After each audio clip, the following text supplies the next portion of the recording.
Hi, this is Tolec for the Andromeda Council, Transformational Shift Events and Transformational Shift Life. Today is Friday, November 22nd, 2019. My guest today is Mark Kimmel. Mark is a longtime friend of many lifetimes. He is a very old soul from the original Earth of 10 billion years ago. In this lifetime, I've been blessed to be a guest of his, speaking with him in Pagosa Springs, Colorado, a very special place in his heart, where he also produced a major conference in 2012. He's spoken at international forums, is a guest on various radio and television shows, including my own 2016 Transformational Shift Events Conference. He's conducted many workshops based on his unique insights into the transformation of Earth and her humans. 23 years ago, armed with degrees in engineering, marketing, finance, psychology, and divinity, Mark left a successful business career where he worked for major corporations, then founded and ran three of the most well-respected Colorado venture capital funds. Mark then decided to pursue his passion for writing and teaching about the larger cosmic picture, about this pivotal juncture in human history and how each person has the power to impact all on this planet by living at a higher consciousness. He initially concentrated on extraterrestrials and wrote 6 books based on his contact experiences and the work of others. The first of these books, Trillion, was translated into 7 different foreign languages, as have his later books.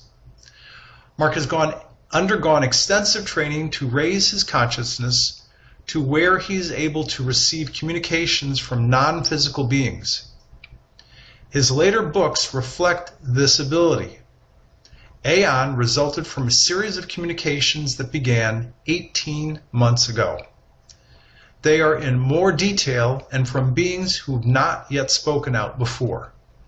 This newest book, Aeon, Voices of the Non-Physical, is based on his direct communication with great beings of light, 15 higher dimensional non-humans, and is an all-new adventure for him, addressing topics ranging from creation of the universe to who we, the humans of Earth, really are and what is our destiny. Mark's earlier books include Trillion, Decimal, 1, Icebreakers, Transformation, Birthing a New Civilization, Chrysalis, and Cosmic Paradigm. He's also the founder of the Cosmic Paradigm Network, an international group dedicated to manifesting Earth's transformation. Mark, welcome. It's truly a pleasure. It's great to be able to have a conversation with you again, this time about your new book, Aeon, Voices of the Non-Physicals. I'm really curious to know, though we talked in general a few times about some of the topics in this book, like creator gods, what was the initial inspiration you had to write this kind of book? Why this book and why now? Tolec, it's really a pleasure to speak with you today. It always is. You know, we have done several of these together, and I have enjoyed them immensely, and I always learn something from you. So this is great. Well, now, that makes 2 of us, believe me. It's to echo your sentiment, it's always been a treat whenever we get together because I find that we have these unique aha moments where we both learn something. So thank you. Thank you. Go ahead. Yes, in answer to your question, why this book and why now? This book came about in a very somewhat mysterious way, in that I had 18 months ago a period of time where I really didn't have a focus. It was just a quiet time, nothing in particular going on. And so out of this quiet time, all of a sudden, I get a message. And the message is, I am Aeon. I'm one of the great physical beings, non-physical beings of this universe. And I'm thinking, whoa, now I haven't heard from you before, so what's this all about? And so that's how it began. And I felt that, okay, there's something going on here. I can go and make a book out of this somehow or the other. So I encouraged Aeon to go and speak some more to me. And we had a long conversation. We had a series of conversations. And so that's the name of the book, Aeon. Now, in terms of what's in the book, this is the first time that I've been able to go and have conversations with these great non-physical beings of light. These are the ones who created the universe, and it's coming from their perspective. And their perspective is quite different than the perspective of humans, who come from a perspective of, well, this is what we can see and touch and feel, and can we get some scientific explanation for it, some philosophy, and what about the universe, and what about God, and all these perspectives, but they're all coming from an earth-based point of view. And so all of a sudden I have an opportunity to write a book, and it's come great beings that are coming from a universe perspective, which is quite different. Great. All right. Thank you. So, Mark, we're about to dive into some of the specific material of the book, and there's some considerable information here which can be pretty expansive. And what I'd like to do is provide a brief introduction to people, and it's to the topic of the beginning of this universe. And since there's a lot here, I'll read it slowly as you write, as it was stated by Lord Metatron, quote unquote, overseer of the transformation of all physical realms of this universe. He states that, quote, at the beginning of this universe, our collective of great overseers set out to implement the schematic of Source, a living blueprint of what Source desired all in the universe to become. It was understood that nothing would be created without a path to achieve this goal. Another name for this goal is Christ consciousness. With this directive, we expressed creator gods to undertake the creation of the initial galaxies, stars, planets, and physical beings.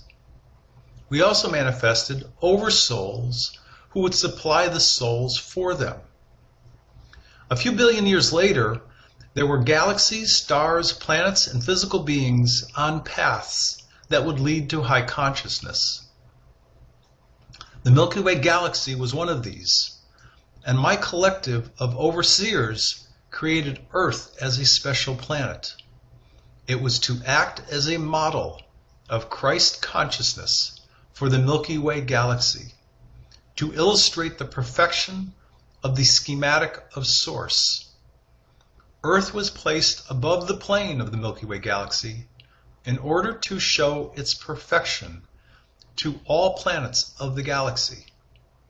This time of modeling, known as Earth's Golden Era, where Earth thrived as a 12th dimensional planet and continued for billions of years. Mark, those are some really, really profound words, and I know there's a lot here. And these are some pretty serious topics that introduce the book. So here's my question after having said all of that. And thank you for letting me get through that. Would you please address each of these major topics? Collective of great overseers, schematic of Source, oversouls, including a layman's, if you will, non-religious definition of Christ consciousness and Christ energy, as a way to set up the narrative for everything else that follows in the book. Be happy to do that, Tolec. Let's take these one at a time. Great idea, because there is a lot there. Yeah, there's an awful lot here. I mean, this is, I could write several books about this, except that I'm not sure anybody reads long books anymore. So let's try this on kind of an overview, and start with the collective of overseers. These are the beings who were very closely associated with Source. Now, These are the ones, we're not talking here about a big bang. It didn't start like that. This was a very gentle kind of these overseers sat around, if you will, for a while and said, okay, how are we going to go and make this happen? Because they had been given a grand plan for the universe. And the term that I was given, they called it a schematic of sorts. You and I might use the word blueprint, except that it's more dynamic. It's a living blueprint. So it's not static. It takes into account all the things that have happened to the universe over the billions of years, and yet it's still in place as a goal, if you will, as the big picture. And then they put in place something that would go and help everybody achieve that goal, that schematic of source. And that's this thing called Christ consciousness. It has very little to do with the things that occur in the Bible. It is a much larger concept. It's the concept that there is something that needs to happen, and here is the energy. Call it Christ consciousness, call it Christ energy. Here is the energy to make that happen. So Christ consciousness is the energy to make the schematic of source happen. In the beginning, there were a number of galaxies created. And these galaxies were not all in perfect order. There was something left there so that people could go, the physical beings could go and achieve something. So they had something to work for. Now let me say that in the very beginning, they still had the goal, and they still had the Christ consciousness available to them. But these initial galaxies, if you will, struggled. The other thing I would comment on at this moment is that the overseers, the entire universe was designed with the idea of populating it with physical beings, populating it with physical beings who then would live out their lives. Well, not just one life, but many lives. So incarnation, reincarnation came into play here. Because those of us that have been around for a long time, that have had a number of lives, have reincarnated many, many times. So reincarnation now becomes a very fundamental law, if you will, of the universe. All of the physical beings within the universe are set on this track, if you will, of carnating and reincarnating so that they can gain experience. So it's an interesting setup where you have the goal, you have the means to get there, and then you have the physical beings. Now there's one missing piece, and that's the oversouls. Because these physical beings had to have a soul. It's the soul that reincarnates, not the physical beings. It's the soul that expresses a physical being, incarnating, reincarnating over and over again. Now, moving on, does that clarify some things? Yeah, it sure does. And I believe me, I understand, at least from a greater perspective, the various topics that you touched on. But for the sake of clarity and to, if you will, bring this topic to a more, if you will, layperson perspective so that they can understand in different words, if you will, can you use some other words to describe the two words put together called Christ consciousness? You know, words like higher dimension or energy. I mean, provide people, if you will, please, with some other words that describe those two words put together. I would say that it's a universe energy that is available to anyone. It is the energy of, let's go make something happen. So we have a goal, and we have someone who wants to achieve something. it's kind of like, okay, I'm going to draw upon this energy to help me manifest this goal. So that's all it is. Okay. And it's an energy that is spread throughout the universe. It's not particular to Earth. We have kind of adopted it here, and you know, it almost makes me think of, at least with reference to the fictional Star Wars series of movies, that thing that they called the Force. You know, that Obi-Wan Kenobi and other people would be able to tap into. And what you described is similar to how people would describe the Force. I think that's a good analogy. Yes, it's the Force. Okay. So you can tap into that, and that will help you make things happen. And that's what the Force does. Okay, great. All right, that helps a lot. Thank you. So then talk for a moment about the oversouls. And so the oversouls are put in place. They're different than the creator gods. The creator gods are the ones who go out and actually do the creation of galaxies and planets. And their goal is to create a playground, if you will. A playground for all these physical beings that come along. And so they go and they create planets, and they create everything that's on the planet. So it's an ideal playground for the physical beings. And you can't think of physical beings all being exactly like we are here on Earth. No, there's a variety of physical beings around the universe. But the overall intention of creating the universe is to make it a playground, to make it an environment, if you will, for these physical beings who, through many, many years of reincarnation, then create all kinds of memories which their soul picks up. The oversoul comes in because the reincarnation has to be done in a very particular way. Therefore, we have oversouls who are very magnificent, great beings of light. And their job is to go and to facilitate how individual souls incarnate into physical bodies.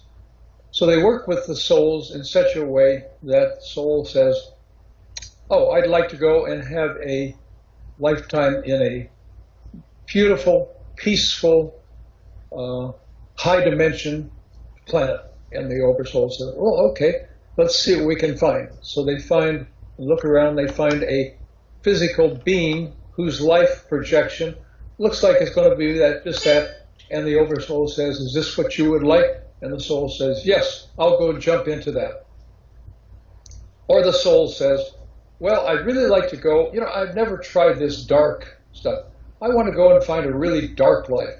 And the oversoul says, ugh, if you really want to do that, we can do it. Right. Yep. And free will choice. Yeah. We'll do that for you. And so they find a place. Maybe it's not the whole planet is dark. Maybe it's just an individual who looks like they've got some physical incapabilities. And it looks like they're going to have a really tough life. The soul says, okay, I'll try that on for size. Hey, we've done this a few other times. This looks like a good one. I'll go for that. So that's the role of the oversoul. And oversouls are managing, depending upon how the situation is, anywhere from 10 to 100 different souls. Just facilitating them, keeping track of them, and helping them lead the kind of life they desire.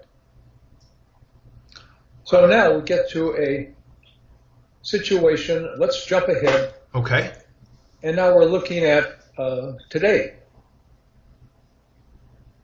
And today we have a situation where we have the Milky Way Galaxy. And there's a galaxy there that is, very large. Science has pretty well defined what it looks like. And they keep looking for planets out there. Well, what they don't understand is that there are probably 1 trillion planets in the Milky Way Galaxy. And a number of those have sentient beings, if you will. Right. High consciousness, low consciousness. Not all of them are beautiful and wonderful. Some of them are not such nice places, but there's not very many of those. About 99% of all the planets in the Milky Way Galaxy, and for that matter of fact, throughout the galaxy, over 99.9% are really wonderful places that you would enjoy going to. So we have the Milky Way Galaxy. And the Milky Way Galaxy has been going now for, I don't know, let's say 10, 20 billion years. So what was it that helped the Milky Way Galaxy become what it is, which is a really interesting place to live with lots of planets and that type of thing? Well, jumping back for just a moment, you say, well, what about Earth? Well, it turns out Earth was a very special planet. Earth actually came along before the Milky Way Galaxy. That's right, it was created before the Milky Way Galaxy. It wasn't created by the same creator gods that created the Milky Way Galaxy. Earth was created by some of those original overseers as a model of what the planet would be like, as a model of Christ's consciousness, a model of the schematic source. And the initial placement of Earth was on a plane just above that of the Milky Way Galaxy. So the galaxy would rotate beneath, and everyone would go and look up and say, oh, that's such a beautiful planet up there in the sky. It looks like a star. Well, it was a very highly conscious. In fact, the consciousness was so high that the beings who were on Earth at that time were of 12th dimension. They radiated this brilliance, and so Earth looked a bit like a star. It became the model for the entire Milky Way Galaxy. This period of Earth is known as Earth's golden era. Okay. It continued for a couple of billion years. So we can either go from talking more about Earth's golden era, or we can jump somewhere else. Where would you like to go, Tolec? Really good question. I think it's worth, so that people can have a real sense for how that very special first planet, if you will, that creational planet of 12th dimensional Earth and her beings, what that was like as compared to, of course, what we know life is like today. But so what was that planet like? What was it like for the beings who were there, if you will? What did they look like? How did they experience life? I think maybe those are some good questions to explore. Okay, let's go with that. First of all, from the way in which I speak about things, we are on a third dimensional planet. That means you can measure, width, height, depth, that type of thing. Right. That's where third dimension comes from. Yeah, this kind of dense physicality. It's a dense physicality. Right. And because it's a dense physicality, the beings who live on this planet have some issues, like they see each other as separate. There's usually some fear associated with living on this planet. Right. There's some, there's the energy of domination, where people try to dominate each other as a way of making their way in the world. On a 12th dimension planet of Earth's golden era, there was no way to measure height, width, depth, because everything was in a semi-physical state. The Earth itself was not solid. It was gaseous, liquid, fluid. Wow. The beings who were on that planet were fluid. They interrelated to each other, sure, but they couldn't go, they had no physicality like arms and legs and eyes and so on. None of that. They were semi-physical beings. And yet, if you were there, you would be absolutely in glory because it was very peaceful. It was very friendly. Everybody was in perfect unity with each other. There was no rancor. There was no jealousy. There was no hatred, that type of thing. So it was an idealistic place, which is the type of place which the source of this universe, the God of the universe, if you will, the source, that was what his goal laid out, the schematic of source. He laid that out as this is the way I want it to be. So it's important for us to realize that's what Earth was at one time. That's what this golden era of Earth was all about. And it was there for a couple of billion years. And yes, there were beings there. And there were beings like, there were souls, if you will, of beings like you and I.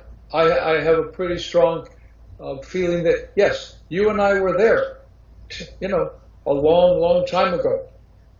And we've had many, many reincarnations, thousands of reincarnations. Yes, yeah. Okay. I have a question. If you will, if someone were to look, if an Earth human were to look through Earth human eyes and be able to see a 12th dimensional being on 12th dimensional Earth at that time, billions of years ago, what would they be able to see? Would they see different colored lights? Would they see gaseous clouds? Can you give me some sense of a visual description? If they could see, and it's not at all clear to me that they would be able to see. Yeah, well said, yes. Okay? Yep. If they could see, I think they would see a fuzzy, gaseous image. It wouldn't be very beautiful, I expect, but it would have no specific form. It would certainly nothing you could measure. You couldn't take a ruler out and say, well, it's about 6 feet high and 2 feet wide and all that kind of stuff. No, But still, it would have this form. This gaseous 12th dimensional form would have sentience and consciousness and intelligence. In the extreme, it would know exactly who it was. It would know exactly where it stood in the universe. It would know that it was to be the model. It was the perfection, if you will, of the way in which Source would like everything to be in his universe. Wow. So we can't get through billions of years in this conversation, so we're going to have to jump over a few rocks, if you will. Yeah, we'll get there. Yeah. I think that it's enough to say that think of it as semi-physical. That's the best way that I can come up with. I'm talk about it as semi-physical. Yeah, I'm glad that we're painting, if you will, a realistic picture of what, again, if they could see, what Earth human eyes would see if they were able to look at a sentient, intelligent, 12th dimensional life form. And there's a lot here, and we certainly can't cover in all this conversation, but suffice it to say that certain things happened. And please correct me if I misstate some of these, but Lemurians came to this world and Atlanteans came to Earth after it gained some physicality, and there was something called, at least the French would say, the Great Catastrophe, or the Great Catastrophe, of how this beautiful 12th dimensional planet fell down a few rungs. Please, a whole bunch of rungs. A whole bunch of rungs, right. And since this is your book and you've learned firsthand about how this happened, I'm going to open that topic up to you, and please provide the points that you feel are worth pointing out. Okay, so during the time of the golden era of Earth, and the planets of the Milky Way had been created, and there were beings on them, and some of them were of lower consciousness, or medium consciousness, if you will, and some of them decided, the beings on those planets, along with the creator gods who had created the planets in the first place, thought it would be neat to go and take a look. Could we go and create something that was different than what we were supposed to be creating? Could we go and create something outside of this schematic of source, something that didn't depend on Christ's energy? And so they began to play around. And this is not on Earth. This was in the planets in the Milky Way Galaxy below Earth. And so they began to play around. And once you move away from the schematic of source, you then are in kind of an unknown territory, because you say, well, if I don't need the schematic of source, then I don't need source. And so they played around with that for thousands of years. And they miscreated a number of planets. A number of those miscreations were so bad, they just had to go and eliminate them. So they went and destroyed those planets. Wow. But there were some of the planets that they showed some promise. Well, some of the people from those planets visited Earth. Ah, okay. And they went and showed some of the people on Earth that, hey, maybe we could try something here. And now they did that with an intention of trying to go and excuse me. Sure. With the intention of trying to go and superimpose their ideas of what things ought to look like on this beautiful planet. And there were some of the people on Earth, some of these higher dimension things, thought, well, that's interesting, we'll try that. And so they tried that. And this is where you get into the whole situation of, well, how far are we going to take this? And there was a lot of wrangling back and forth amongst the people there. And they said, okay, we want to do this. So they separated into two different parts of the planet. Now, and if I can interrupt for a moment, at what, if you will, vibratory rate or dimension was Earth at this moment in time that this is all happening? It was still at 12th dimension. Okay. All right. Okay. Thanks for that clarification. Okay. Yeah, it was still at 12th dimension. Wow. And there were two. Well, there was the original 12th dimension beings on Earth came along, and there was a civilization there called Lemuria, and it was a wonderful place, as I've described it, semi-physical. And then there was another civilization, if you will, called Atlantis. Now again, we're back there 10 billion years ago. And the Atlanteans really got caught up in this business of, hey, let's see if we can create something. This is going to be so good. Nobody's ever done this before in the whole universe. We're going to do something here. It's never been done before. And so they continued to go and experiment with ways that were not in line with the schematic. Well, what happened is then the entire planet, the energy of the planet lowered, and it got lower. Now, this took place over a few thousand years, and lower, to the point that the Earth descended into 7th dimension. Well, at 7th dimension, the Lemurians, who had been struggling to on the way down as the dimensions lowered, they were struggling, and they couldn't perform anymore. They couldn't live anymore. So their whole civilization disappeared. But the people in Atlantis continued. They wanted to go. They were determined. In fact, they were so determined, they said, look, we know we've screwed this up, but the only way out of it is that let's make it happen. And that way we'll get to this. It's kind of like, I'm sure you know some people that, well, I've screwed up, but I got to keep going because I don't know any other way to do this. But it'll work out. I know it'll work out. I can't find my way out, so I have to back myself in. Okay. I'm going to keep digging. Yeah. I'm going to keep digging. Yeah. So, okay. that then created Earth into a lower dimension again. The vibration of the planet failed, and Atlantis also ceased to exist. And at that point in time, then the creator gods and the other great beings of light said, okay, let's put this thing into a deep freeze and we'll figure out what we're going to do with this.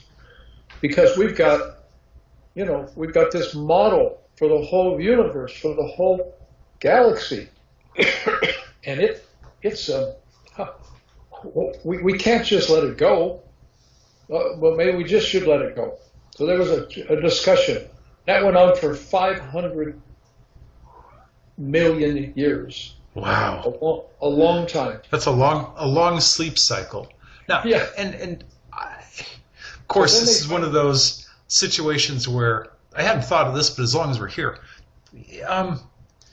at this moment of, if you will, stasis, and leading up to this moment of stasis where the creator gods are trying to figure out what to do with Earth next, in the lead up to that time frame, had there been any physicality on the planet that we would recognize as buildings, structures of substance? We're talking right now, I think we're talking about a 6th or 7th dimensional planet which was put in stasis. Was there any physicality of substance back then? There is, yes. Oh. As the planet continued to come down in terms of consciousness and dimensions, there was a physicality that began to be created at that time. Okay. And it became more and more dense. Now, it wasn't as dense as what we have now, but it was dense. Okay. And there was, it wasn't the semi-physical. It wasn't just totally fluid, but it was kind of a mixture. So when Earth went into that stasis, if you will, or the deep freeze, or however you want to put it, there was some physicality. So there was rocks and water and air and that type of thing. But there was no life forms on Earth. Oh, during the stasis period. There was no life forms. Okay. Nothing. Okay. Nothing. There may have been some single cell type things. And so they eventually said, okay, what we're going to do is we're not going to go and return this back to Creator and start all over again. What we're going to do is to take it and we'll restart it as a 3rd dimension planet, and we'll have a way to work its way back up. It was these crazy, more dense people that got it into a problem. So we'll start it. There you go. With a lower density, and they can work their way back up. And so that was the idea. And so they came along and invented this planet that we would recognize pretty much now. And if you go back in the scientific records back to the very early rocks and that type of thing, that's about where it started. Okay. And I think the scientific evidence is fairly accurate. I don't think what I've been told is that the timing is not quite right. But yeah, it took several billion years then to bring Earth back up to a place where you could have human beings. Okay. And then they decided, okay, the time has come, and we got plants, we got animals, and yeah, sure, we went through the dinosaur era, and we went through all these other eras, but we finally got to a place. Hey, this is a pretty nice place. We'll go and put some human beings in place. So that was the beginning of 3rd dimension, and that was about 500,000 years ago. So that was the beginning of 3rd dimension physical beings 500,000 years ago.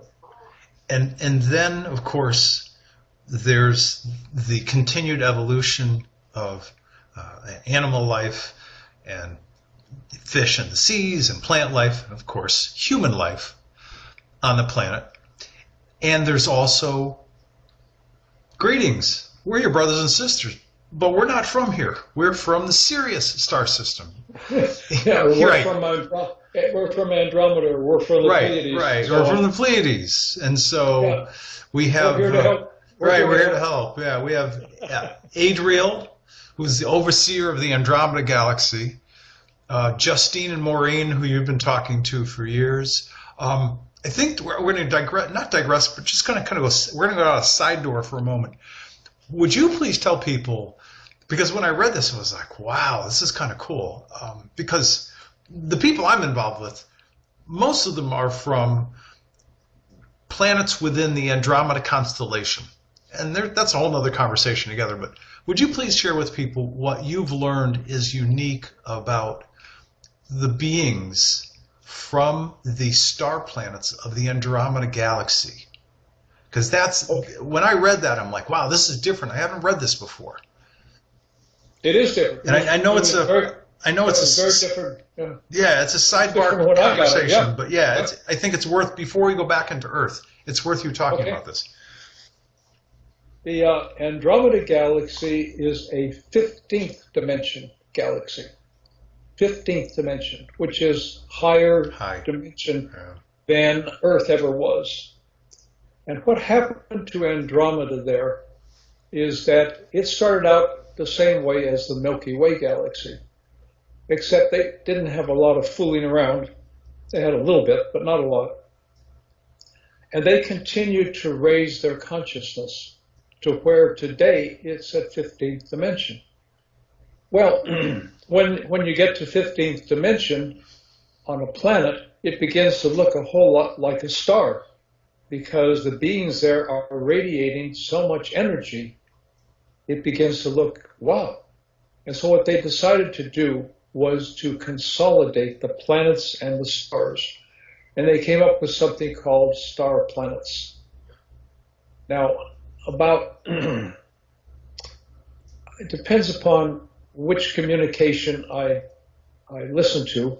And it's anyway somewhere between 50 and 60% of all of the planets and stars in Andromeda consolidated. And that means that the physical, call them physical beings, if you will, 15th dimension physical beings, we need better words, but that's all I've got. Yeah. They decided to go, okay, we'll consolidate with the sun, if you will, because we're all radiating about the same. And so they went and consolidated all of their planets. This took place over 1 billion years or so. And so today in Andromeda, in the galaxy of Andromeda, we have the predominantly star planets, and they are 15th dimension. Now, I have a recollection of being on one of these star planets. That's Acer. Yes. And I have a recollection of deciding to lay down my body on Acer and coming to Earth. Now, you say, well, why would you want to do that? Well, I had been on Earth a couple thousand years before that time, and I saw what was going on Earth today. And I believe that we are at a moment of transition to a much better place. And I wanted to be here. This is where the action was. So if you can imagine me taking a 15th dimension soul that had been living in 15th dimension and putting it into a 3rd dimension body, I can tell you I had all kinds of problems. Unbelievable problems. Because I came in when I was about 10 years old. And I came into the body then. Okay. And so I had all of these teenage years. Okay. And I'm struggling with this 15th dimension, which, by the way, was feminine, not masculine, to compound things.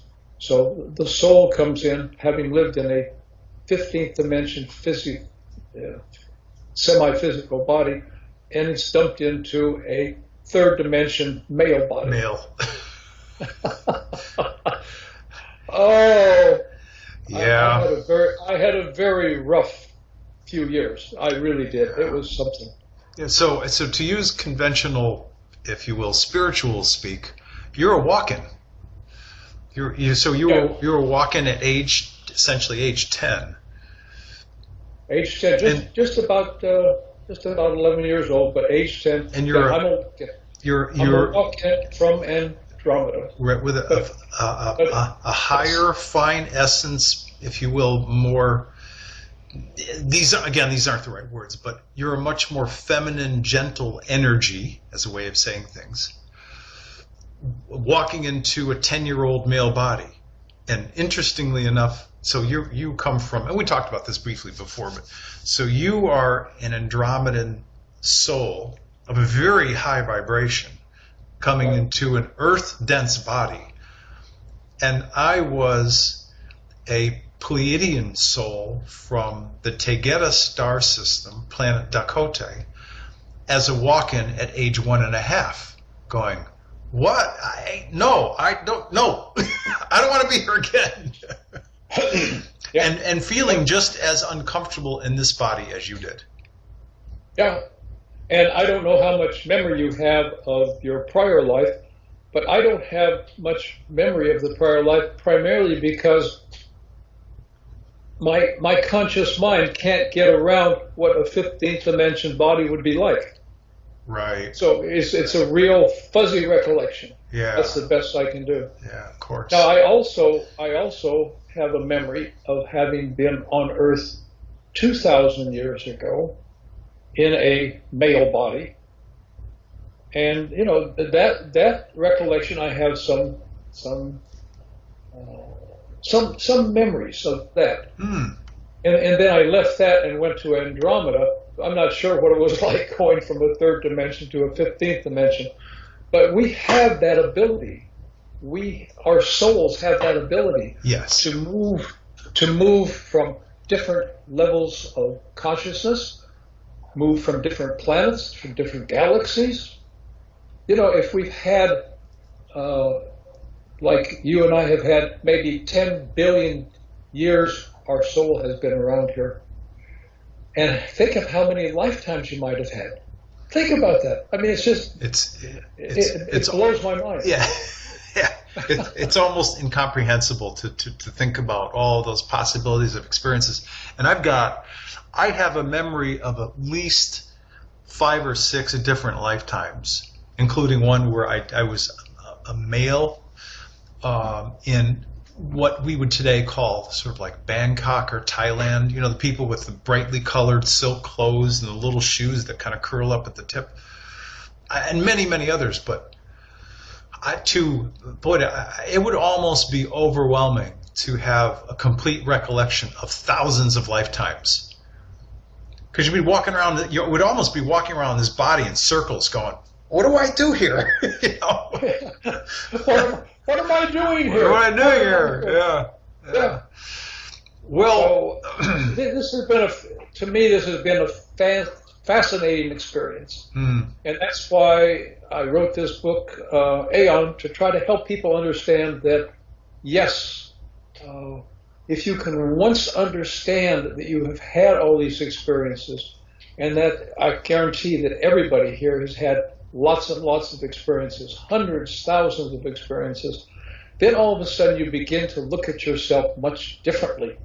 You begin to look at yourself like, wow, I'm this great non-physical being, and I'm stuck in this body for a while. Well, it makes you look at things a whole lot differently. It's freeing, actually, to understand that what we think of and define this word called life, L-I-F-E, on this planet, is but like a finger snap long in the totality of the life of our soul. It's so incredibly brief. And you're right, if we can think of this temporary stop, if you will, with all of its experiences as just one of the many of our many lifetime interactions, it gives us a completely different perspective in terms of how to live and how to experience this place. It makes life much easier because you don't get uptight about these little things that happen because, oh, gee, that happened a few lifetimes ago. I remember that. I still got through it. Right. You know, and the other thing it does is it takes away the whole idea of death. Thank you. Yes. It's no longer this incredible, terrible thing that people go through. No, life is, I guess it's time to get rid of this body. It's kind of like trading in a used car, you know. I'll go get another one. And some of the beings and the societies that I've had a contact with, of course, higher vibrational and dimensional than us, they celebrate the life that they've had when they go, okay, you know, I've done this down here on Earth 3D for a while. They really celebrate this most recent experience that they've had. Look what I've done. Look what I've learned. Look what I've seen. Time to go do something else. Right, and they can make and they can make a conscious decision to go and say, okay, I've had enough here. Bye. Right. Yeah. You know, there's a lot of the Tibetans have that ability to basically lay down their body and say, okay, enough, and they just go to sleep, and the soul leaves the body. The soul leaves. And there's no judgment about the fact that they made that decision. Whereas in our society, you make that decision, it's like, you can't go commit suicide. You can't do that. What a different way to go and look at things. Yes. If I can, I'd like to share with you a story. It won't take long.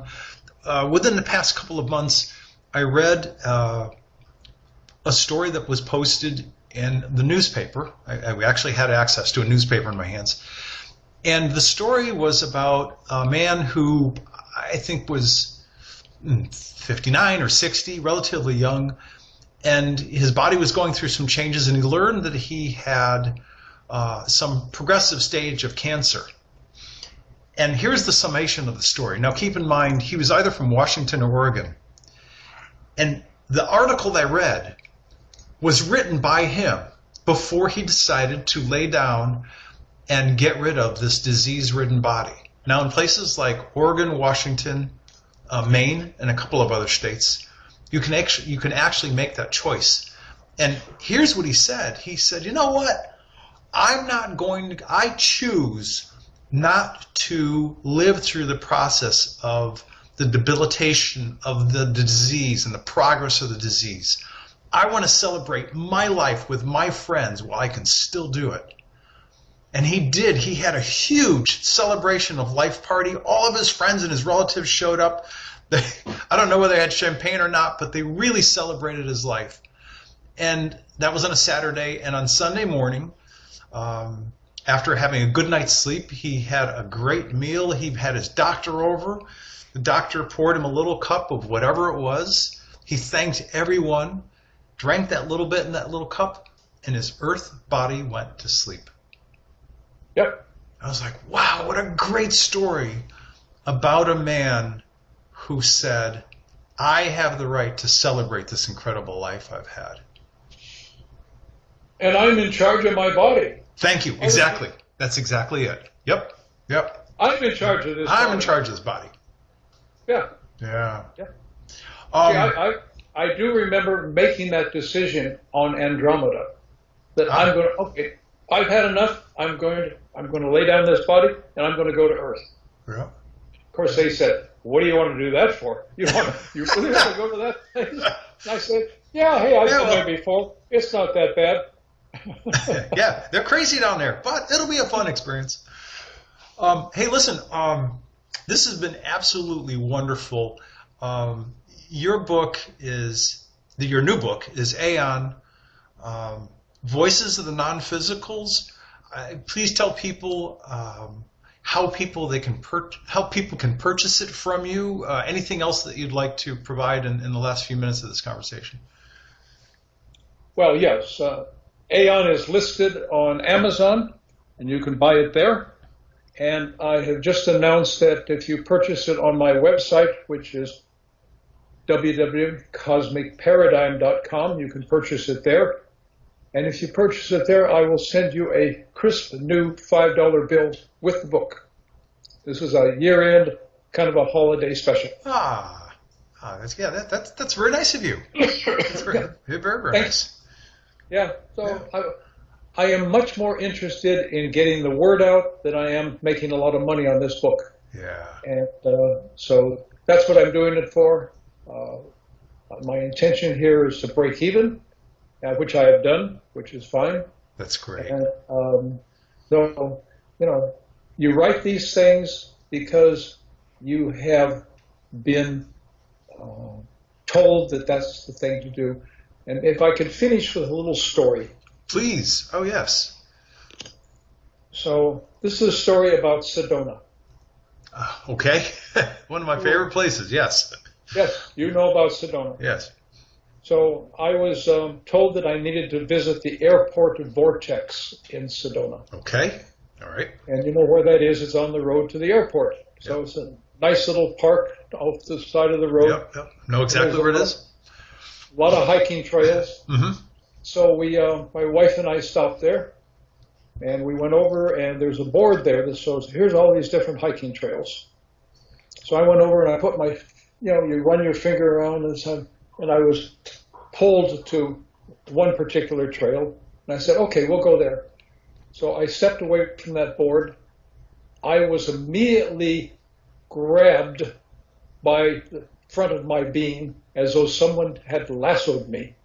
And I literally drug, stumbling up one of these trails, up on the side of the cliff. And there was no more that I could resist that. No way. I mean, it was very, very powerful. It's like being, if someone had lassoed me and, drugging me behind a horse or something. So I get up there, and finally it stops, and I find myself overlooking a very deep canyon. And I'm on the side of a hill on a very narrow trail. Right. And what they said to me at that moment, they said, we just wanted you to know that everything we have told you is going to come about. Maybe not in the way you think it is, but it's all going to happen. And that was the end of it. And so after sitting down and shaking for a while, it was like, whoa, I guess I now can say, yeah, this stuff is real. It sounds like it was a very impactful, profound moment. Now, how recent is this, by the way? Say again? I'm sorry, how recent was this experience? 2011. Okay. Yeah. And so it has continued after that, and I have had other experiences, not as profound as this, but nonetheless, over and over and over again, telling me that this information I'm sharing is the real stuff. So yes, I encourage people to buy the book. It will change your life. It changed mine. And that, my friend, is a great way to end. Mark Kimmel of the Andromeda Galaxy and 12th Dimensional Earth, and today's Earth. Thanks, buddy. Thank you for joining me. This has been a great conversation. We will do this again sometime. Tolec, it's been my great pleasure. Thank you so much for having me. All righty. All right. Have a great weekend.